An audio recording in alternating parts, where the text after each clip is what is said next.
Hello friends, welcome back to my YouTube channel. तो friends, Chandrakanta के आने वाले एपिसोड में आप देखेंगे राजकुमार वीरेंद्र सिंह और राजकुमारी चंद्रकांता दोनों वार्तालाप कर रहे होते हैं और दोनों के बीच में नज़दीकियां बढ़ने लगती हैं। एक तरफ बिच्छू कन्या ये सब देख रही होती है और वे देखती है कि कैसे राजकुमार वीरेंद्र सिंह और राजकुमारी चंद्रकांता दोनों नज़दीक आ रहे हैं और वह राजकुमार वीरेंद्र सिंह को काटने आई और कहती है मेरा काटा तो पानी भी नहीं मांगता और सीधे मर जाता है।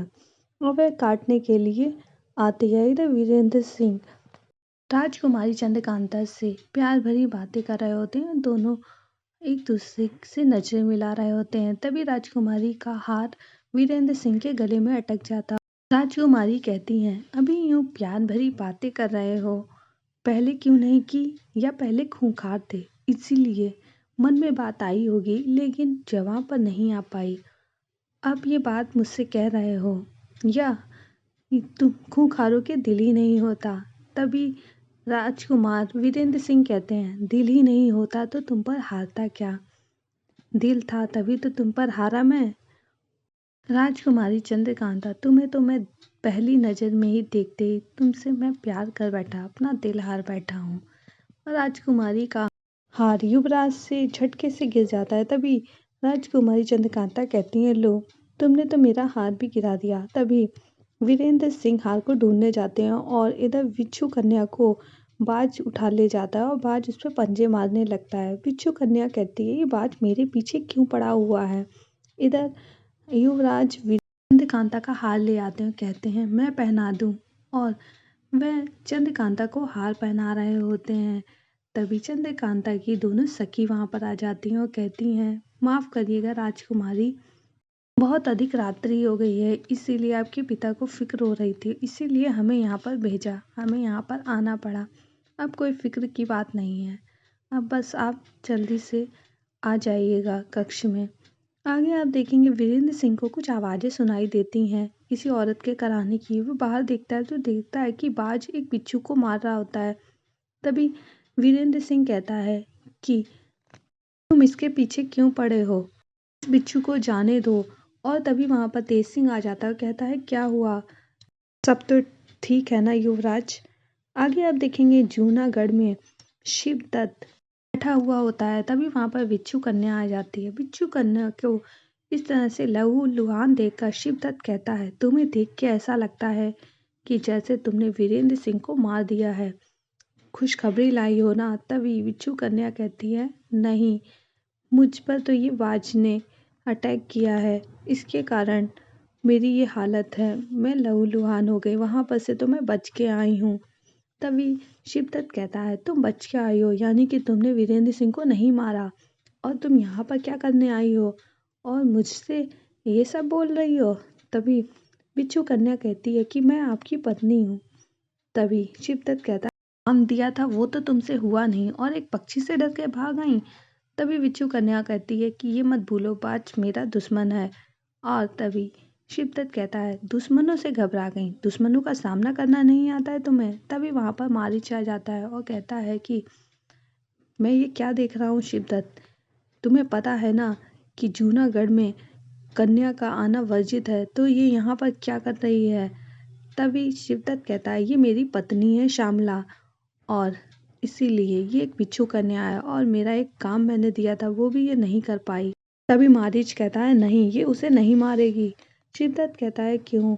तभी मारीच कहता है वो कुत्ता, उस कुत्ते को मैंने पाल पोस के बड़ा किया, ये वो मुझे पर गुर्रा रहा है, जब मैं आदेश दूंगा उसे तो तब मारना है। आगे आप देखेंगे कि रतन गरबा के पास एक संदेश आता है।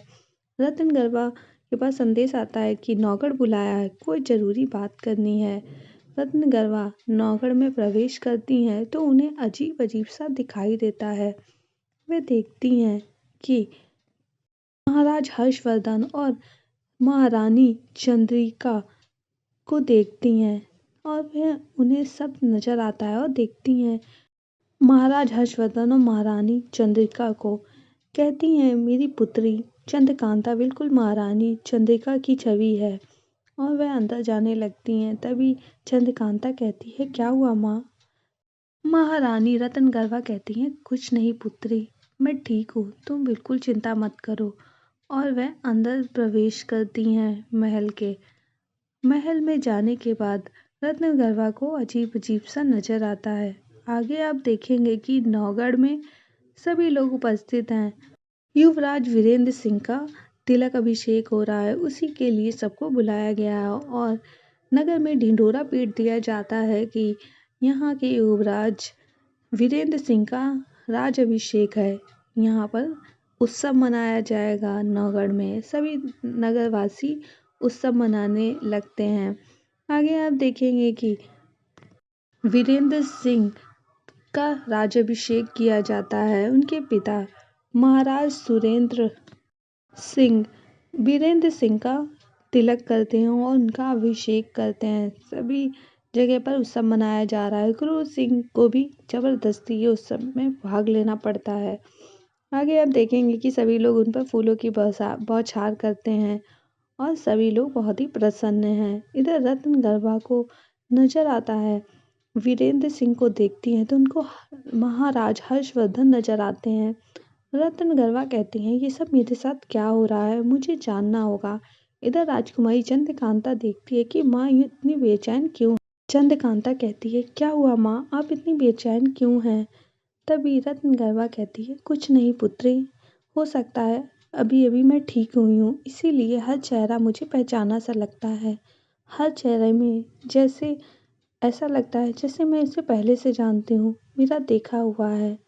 शायद अभी मैं पूरी तरह से स्वस्थ नहीं हुई हूँ, लेकिन पुत्री तुम चिंता मत करो, अभी मैं बिल्कुल ठीक हूँ। आगे आप देखेंगे कि चंद्रकांता और वीरेंद्र सिंह एक दूसरे को देखते हैं। इधर रत्न गर्भा आती हैं और कहती हैं कि मुझे अतीत की छवि दिखाओ। वह अतीत की छवि को देखती हैं कि महाराज हर्षवर्धन जो युवराज वीरेंद्र सिंह हैं और महारानी चंद्रिका जो कि उनकी पुत्री चंद्रकांता है, ये देखकर वे समझ जाती हैं ये अतीत का सत्य है और मुझे उस पुराने मंदिर से जानना होगा कि आखिर ये रहस्य क्या है। इधर आप देखेंगे कि महाराज सुरेंद्र सिंह के पास उनका भतीजा सूचना देता है कि उन 3 कैदियों को कोई छुड़ा ले गया, कोई तो है जो मिला हुआ है। तभी महाराज कहते हैं, लगता है शिव दत्त का कोई जासूस अभी भी यहाँ पर है। आगे आप देखेंगे कि महाराज सुरेंद्र सिंह के पास एक चिट्ठी आती है तो उनके पुराने दिए हुए वचन को याद दिलाती है। इधर सभी लोग राजसभा में उपस्थित हो जाते हैं। महारानी ने सभी को बुलाया हुआ है, कोई विशेष चर्चा करनी है और महारानी रत्न गर्भा से कहती हैं, आप यहाँ पर उपस्थित होना, क्योंकि आपका उपस्थित होना बहुत ज़रूरी है। आपके बिना ये चर्चा कैसे पूर्ण हो सकती थी। तभी महारानी कहती हैं कि मैं चाहती हूँ कि कल युवराज का अभिषेक है, उसके बाद हम कुल देवी के मंदिर जाएंगे, वहीं पर आप चंद्रकांता को भी ले आइएगा, वहीं पर दर्शन करा देंगे। और मैं चाहती हूँ कि आप राजकुमारी चंद्रकांता का रिश्ता लेकर आए। तभी महाराज जयसिंह कहते हैं, उचित है, मैं वहाँ कुल देवी के मंदिर में ही महाराज सुरेंद्र सिंह से बात करूँगा। आगे आप देखेंगे कि इधर रत्न गर्भा उस पुराने मंदिर में खोज कर रही हैं और इधर युवराज वीरेंद्र सिंह पूजा कर रहे होते हैं। तभी महाराज जयसिंह कहते हैं, जाओ पुत्री, तुम भी वीरेंद्र सिंह के साथ जाओ और इधर पूजा प्रारंभ हो जाती है। तभी महाराज जयसिंह कहते हैं कि मैं आपसे एक विनती करना चाहता हूँ। तभी वे कहते हैं कि आप तो जानते हैं ना, चंद्रकांता और युवराज वीरेंद्र सिंह दोनों एक दूसरे से प्रेम करते हैं और हम चाहते हैं कि इस रिश्ते को हम रिश्तेदारी में बदल दें, उनका विवाह कर दें। तभी महाराज सुरेंद्र सिंह कहते हैं, हमें क्षमा करना, लेकिन ये रिश्ता नहीं हो सकता। हम वचनबद्ध हैं, क्योंकि युवराज वीरेंद्र सिंह का रिश्ता बचपन में ही तय हो चुका है और अब हम वचनबद्ध हैं, इसीलिए ये रिश्ता नहीं कर सकते। महाराज जयसिंह कहते हैं कि आप जानते हैं कि वीरेंद्र सिंह और राजकुमारी चंद्रकांता दोनों आपस में प्यार करते हैं, फिर भी आप ऐसा कह रहे हैं। लेकिन सुरेंद्र सिंह कहते हैं कि हमें क्षमा करें, हम वचनबद्ध हैं। तभी महाराज जयसिंह क्रोधित हो जाते हैं और कहते हैं, ये तो आप हमारा अपमान हुआ। तभी छोटी रानी कहती हैं कि फिर क्यों आपकी पत्नी ने या हमें झूठी उम्मीदें दी अगर उन्हें कोई रिश्ता ही नहीं करना था तो। आगे आप देखेंगे कि रत्नगर्भा को उस मंदिर में कुछ पुरानी चीज़ें दिखती हैं जो महाराज हर्षवर्धन और रानी चंद्रिका के विषय में होती हैं। उन्हें पता चलता है कि महाराज हर्षवर्धन और रानी चंद्रिका का पुनर्जन्म हुआ है। वो वीरेंद्र सिंह और राजकुमारी चंद्रकांता ही हैं और एक किताब भी मिलती है। आगे आप देखेंगे कि राजकुमारी चंद्रकांता और युवराज वीरेंद्र सिंह दोनों एक पेड़ में डोर बांध रहे होते हैं। राजकुमारी कहते हैं ये डोर बांधने से रिश्ता मजबूत होता है, चलो आओ हम साथ में बांधते हैं। तभी वहां पर महाराज जयसिंह आ जाते हैं और चंद्रकांता से कहते हैं चलो मेरे साथ। चंद्रकांता कहती है क्या हुआ, लेकिन महाराज उसे जबरदस्ती वहां से लेके जाने लगते हैं। तभी महारानी रत्नगर्भा आ जाती हैं और कहती हैं महाराज मैं बात करूंगी महाराज सुरेंद्र से, इस विषय में कुछ तो हल निकलेगा ही। आगे आप देखेंगे वीरेंद्र सिंह उस धागे को बांधता है और सोचने लगता है आखिर क्या हुआ। इधर महारानी रत्नगर्भा जाती हैं महाराज सुरेंद्र के पास और उनसे कहती हैं महाराज हम आपसे कुछ जरूरी बात करना चाहते हैं, कुछ अतीत के विषय में हमें पता चला है। महाराज हर्षवर्धन और महारानी चंद्रिका का पुनर्जन्म हुआ है और वो कोई और नहीं युवराज वीरेंद्र सिंह और राजकुमारी चंद्रकांता है, और इसीलिए आप नियति के साथ नहीं खेल सकते, उनका विवाह होना निश्चित है। तिलिस्म के लिए उनका पुनर्जन्म हुआ है और ये उनकी धरोहर है। मैं आपसे बस विनती करना चाहती हूँ, एक किताब है जिसे सिर्फ वही लोग पढ़ सकते हैं, राजकुमारी चंद्रकांता या युवराज वीरेंद्र सिंह जो उनका पुनर्जन्म हुआ है। अगर आपको विश्वास ना हो तो आप उन दोनों में से किसी से भी ये पुस्तक पढ़वा के देख सकते हैं। और तभी महाराज सुरेंद्र सिंह कहते हैं कि आप मुझे थोड़ा समय दें, और वह चली जाती हैं। इधर राजकुमारी चंद्रकांता बहुत ही क्रोधित होती हैं और कहती हैं युवराज वीरेंद्र सिंह मैं आपको खोना नहीं चाहती, बहुत समय बाद आप मुझे मिले हो, अब मैं आपको नहीं खो सकती चाहे कुछ भी हो। मैं आपके पिता से बात करूंगी, मैं उन्हें समझाऊंगी। तभी युवराज वीरेंद्र सिंह कहता है राजकुमारी तुम मत कुछ कहो, मैं बात करूंगा पिताश्री से, मैं समझाऊंगा। तभी चंद्रकांता कहती है देख लो वीरेंद्र सिंह, कहीं देर ना हो जाए। इधर वीरेंद्र सिंह आ रहा होता है, तभी महारानी रत्नगर्भा वीरेंद्र सिंह से कहती हैं चलो मेरे साथ, मुझे तुमसे कुछ बहुत ही गंभीर बात करनी है।